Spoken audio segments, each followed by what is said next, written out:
the sound of life. In Rama was there a voice heard, lamentation, and weeping, and great mourning, Rachel weeping for her children, and would not be comforted, because they are not. Matthew 2 verse 18. Are there crying babies in your church? Do the little ones occasionally raise volumes of vocal discontent to articulate some hidden distress? Does that perhaps irritate you enough to think, can't they quiet that child? Or why don't they just take him outside? I'd like to share an experience that may help us focus on the blessing of crying children instead of the irritation. Years ago, I attended a meeting related to my work. Seated across the table from me was a man named Chuck, who was having considerable difficulty concentrating on our agenda. Yawning and rubbing his eyes, he grumbled about how little sleep he had gotten the previous night because of the continual crying of their infant son.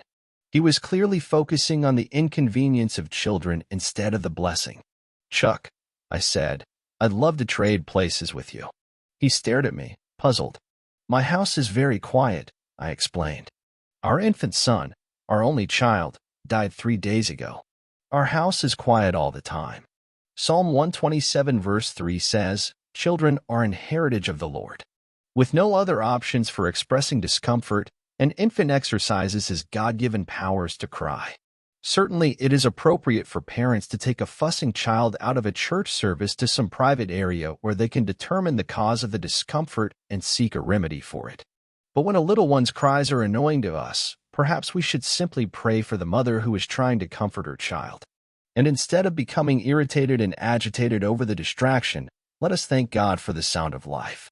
"Suffer the little children to come unto me, and forbid them not, for of such is the kingdom of God." Mark 10 verse 14.